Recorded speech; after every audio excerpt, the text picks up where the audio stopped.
राधे राधे दोस्तों, बहुत बहुत स्वागत है सभी का एक बार फिर से आपके अपने चैनल पर। जैसे कि आपको पता ही है, सावन का महीना शुरू हो गया है 4 जुलाई से।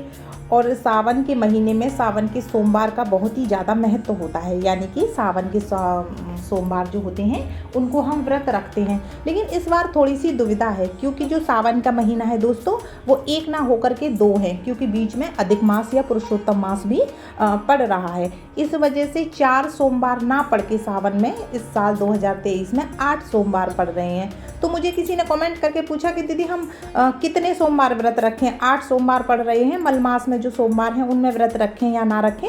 तो मैंने सोचा चलिए आप लोगों के साथ एक वीडियो में शेयर करती हूँ इसको लेके, जो कि आप लोगों के लिए बहुत ही उपयोगी होगी। तो आप वीडियो को पूरा ज़रूर ध्यान से सुनिएगा और देखिएगा, आपकी सारी परेशानी हल हो जाएगी। उससे पहले वीडियो अच्छा लगे तो इस वीडियो को हमेशा की तरह लाइक ज़रूर कर दीजिएगा और चैनल को अपना समझकर सब्सक्राइब ज़रूर कीजिएगा। सबसे पहले कि सावन के इस महीने में कितने सोमवार पड़ रहे हैं, तो देखिए सावन के महीने में इस बार 8 सोमवार पड़ रहे हैं। यानी कि सावन का जो महीना है दोस्तों वो 2 महीने का है और इसमें हमें 8 सोमवार पड़ेंगी, जो कि मैं आपको देखिए यहाँ एक चार्ट लगा देती हूँ, एक पूरा कैलेंडर, तो आप उसमें देख लीजिए। पहला सोमवार जो है वो 10 जुलाई को है, जो कि हमें उसी दिन से व्रत को शुरू करना है। यानी कि सावन के सोमवार का जो पहला व्रत है दोस्तों वो 10 जुलाई को है और हमें 10 जुलाई से ही सावन के सोमवार शुरू करने हैं। उसके बाद दूसरा सोमवार 17 जुलाई को है। तीसरा सोमवार जो पड़ेगा दोस्तों वो मल मास में आएगा, यानी कि 24 जुलाई को आएगा, जो कि मल जहाँ से कि मल मास शुरू हो रहा है। और चौथा सोमवार 31 जुलाई को आएगा। पाँचवा जो सोमवार है वो 7 अगस्त को है। छठवां सोमवार दोस्तों 14 अगस्त को है, ठीक है। उसके बाद 7वां 21 अगस्त और 8वां 28 अगस्त। अब आप मेरी बात ध्यान से सुनिए, अगर आप सावन के इस महीने में 4 सोमवार व्रत करना चाहते हैं तो देखिए आप 10 जुलाई, 17 जुलाई, 21 अगस्त और 28 अगस्त का कर सकते हैं। लेकिन अगर आप 8 सोमवार का व्रत कर सकते हैं, क्योंकि देखिए ये जो व्रत और ये पूजा होती हैं दोस्तों, ये हमारी श्रद्धा और हमारे स्वास्थ्य पर निर्भर करती हैं। मान लीजिए अगर आपका शरीर साथ देता है, आपके शरीर में इतनी ताकत है, गर्मी का मौसम है, तो अगर आप 8 भी व्रत रखना चाहते हैं तो बिल्कुल आप 8 व्रत रख सकते हैं, परेशानी की कोई बात नहीं है। तो फिर आप 8 सोमवार जो कि कैलेंडर में मैंने बताए हैं, आप 8 सोमवार व्रत रख सकते हैं। इसके साथ ही आप खूब सारा पानी भी पीजिएगा। और कोई नया व्रत शुरू अगर आप करना चाहते हैं तो वह आप 17 जुलाई से पहले शुरू कर लीजिए, क्योंकि 17 जुलाई के बाद मल मास प्रारंभ हो जाएगा, मल मास तो पुरुषोत्तम मास, तो इस वजह से उस बीच में कोई नया व्रत त्यौहार हम शुरू नहीं कर पाएंगे। तो जो भी व्रत आपको शुरू करने हैं वो 17 जुलाई से शुरू कर दीजिए। तो सावन के कितने सोमवार व्रत रखना चाहती हैं? 4 रखना चाहती हैं तो आप 4 रख लीजिए। आप 8 व्रत रखना चाहते हैं आप 8 व्रत रख लीजिए। अगर आप 2 सोमवार के व्रत रखना चाहते हैं तो आप 2 सोमवार के व्रत भी रख सकते हैं। और आप व्रत नहीं रखना चाहते हैं, सिर्फ पूजा करना चाहते हैं, तो भी कोई दिक्कत की ऐसी बात नहीं है, क्योंकि पूजा मैंने जैसे कि पहले भी बताया है भक्ति और भाव पर निर्भर करती है। आपका क्लियर हो गया? दूसरा प्रश्न किसी ने मुझे पूछा कि दीदी मल मास या पुरुषोत्तम मास कब से शुरू हो रहा है? तो देखिए मैं आपको बता दूं, 18 जुलाई से 16 अगस्त तक जो हमारा मल मास और पुरुषोत्तम मास है दोस्तों वह शुरू हो रहा है। तो अगर इसमें कोई हमें नया व्रत नहीं करना है, लेकिन अगर आप सोमवार के व्रत लगातार करती आ रही हैं, जैसे कि 10 जुलाई 17 जुलाई को आप कर चुकी हैं, तो फिर आप 24 जुलाई को और बीच में पड़ने वाले मल मास में पड़ने वाले सोमवार के व्रत कर सकते हैं। क्लियर हो गया? ये तो थी बहुत सारी महत्वपूर्ण बातें।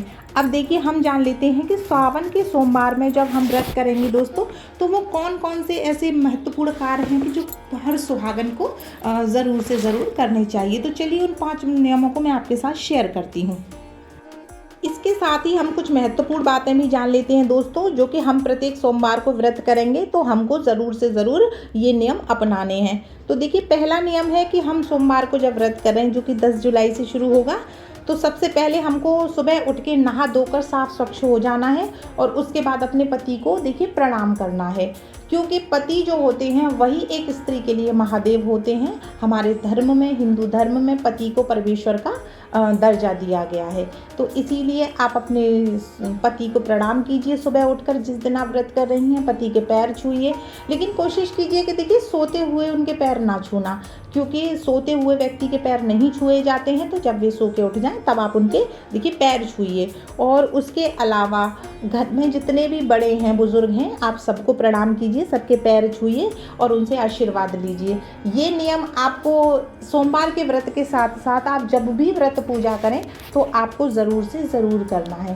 क्योंकि देखिए हम कितने भी आधुनिक हो जाएं, कितने भी मॉडर्न हो जाएं, लेकिन हमेशा हमें अपनी संस्कृति को, अपने धर्म से जुड़ी हुई बातों को ज़रूर मानना चाहिए।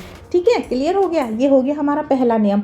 दूसरा महत्वपूर्ण नियम क्या है दोस्तों व्रत का, कि जब हम मंदिर जा रहे हैं, यानी कि सोमवार को हमने व्रत रखा है और हम मंदिर जा रहे हैं, तो देखिए हमको जैसे कि जो सुहागनें हैं उनको सभी श्रृंगार करने हैं।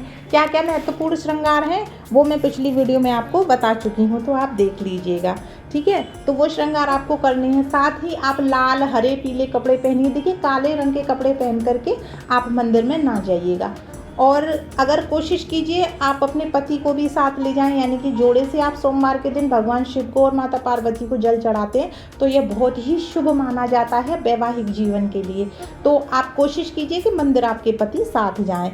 ठीक है, उसके साथ ही अगर आपके पास समय नहीं है तो आप जिस दिन व्रत कर रहे हैं, यानी कि सोमवार के दिन, आप ज़रूर से ज़रूर मंदिर जाइए। यानी कि जो शिवालय आपके आसपास हों वहाँ आप सोमवार के दिन ज़रूर से ज़रूर जाइएगा। ठीक है, ये हो गया हमारा दूसरा महत्वपूर्ण नियम। तीसरा नियम क्या है दोस्तों, कि देखिए जिस दिन हम व्रत करेंगे, यानी कि सोमवार के दिन, हमको जो भगवान को जल चढ़ाना है, तो देखिए ये सबसे ज़्यादा ज़रूरी है। आप ध्यान से सुन लीजिएगा।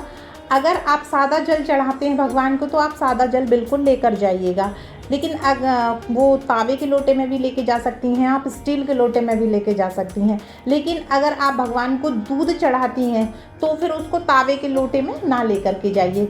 आप अलग से एक बर्तन में, स्टील के गिलास में या कटोरी में आप वो दूध लेके जाइए।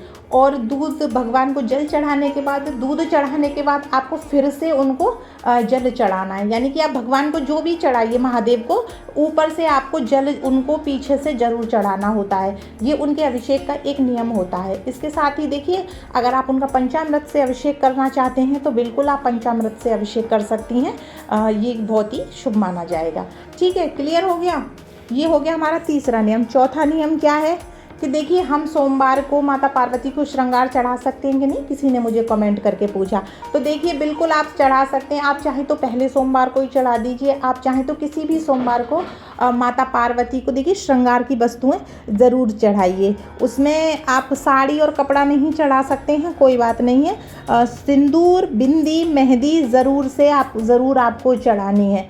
उसके साथ ही आप कोशिश कीजिए कि सोमवार के दिन अगर आप मंदिर जा रही हैं तो माता पार्वती को हरे रंग की चूड़ियाँ आप ज़रूर से ज़रूर चढ़ाइए। हरे रंग की चूड़ियों से घर में आने वाली परेशानियाँ, पति के ऊपर आने वाली परेशानियाँ सब धीरे धीरे ख़त्म हो जाती हैं। और घर में पति के ऊपर जो नकारात्मक ऊर्जा होती है वो भी धीरे धीरे ख़त्म होती है। तो माता पार्वती को आप श्रृंगार की चीज़ें ज़रूर चढ़ाइए। आप चाहे तो देखिए उन चीज़ों को दान में किसी को भी दे सकती हैं, पुजारी को दे दीजिए, बहन बेटियों को दे दीजिए, या फिर आप चाहें तो उनको खुद भी देखिए इस्तेमाल कर सकते हैं। उसके साथ ही आप मंदिर में भगवान भोलेनाथ को देखिए, जिनकी शादी नहीं हो रही है उनके लिए भी मैं एक महत्वपूर्ण चीज़ बता रही हूँ। मैं आने वाले वीडियो में भी आप लोगों के साथ शेयर करूँगी कि अगर आपकी शादी में कोई रुकावट हो रही है, आपकी शादी नहीं हो पा रही है, तो जितनी आपकी उम्र है, अपनी उम्र के जितने बेलपत्र आप सोमवार के व्रत करते हुए भगवान भोलेनाथ को ज़रूर से ज़रूर चढ़ाइए। उससे आपके विवाह का जो योग है दोस्तों वह ज़रूर बन जाता है। महादेव ज़रूर आशीर्वाद देते हैं, आप यकीन मान कर देखिए और इस काम को आप ज़रूर कीजिए। अच्छा, आप सोमवार को व्रत कर रही हैं, मंदिर जा रही हैं, तो माता पार्वती को आपको सिंदूर भी ज़रूर लगाना है। उस दिन आप सिंदूर थाली में रख ले जाइए या एक डब्बी अपने साथ ले जाइए, या फिर आप अपना सिंदूरा भी ले जा सकती हैं। उसमें से माता रानी को सिंदूर लगा के, स्नान करा के, और अपने मांग में सिंदूर आप ज़रूर से ज़रूर लगा लेना। उसके साथ ही सबसे महत्वपूर्ण नियम एक ये भी है कि आप सोमवार का जिस दिन व्रत कर रही है वहाँ अगर आप कोशिश करके मंदिर में बैठ सकते हैं तो बिल्कुल आप बैठिए और ओम नमः शिवाय का जाप ज़रूर से ज़रूर कीजिए। यानी कि 11 बार, 21 बार, 101 बार, जितनी बार भी आप महादेव का जाप कर सकती हैं, बिल्कुल जाप ज़रूर कीजिए।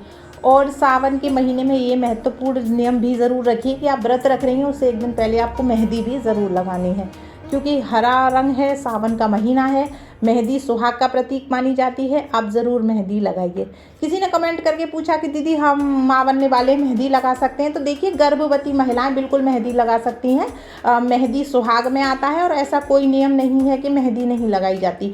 तो अगर आप माँ बनने वाली हैं तो भी आप बिल्कुल मेहंदी लगा सकती हैं, लेकिन आप एक बार अपने घर की रिवाज देख लीजिएगा या घर वाले के बड़े बूढ़ों से भी पूछ लीजिएगा कि आपके यहाँ ऐसा होता है कि नहीं। लेकिन मेहंदी शुभ मानी जाती है, तो बिल्कुल आप मेहंदी ज़रूर लगा सकती हैं, कोई समस्या की बात नहीं है। उसके साथ ही अगर आपके कोई और प्रश्न है तो आप बिल्कुल इस वीडियो में कमेंट करके मुझसे पूछ सकते हैं। मिलेंगे एक अगली वीडियो में, तब तक के लिए राधे राधे।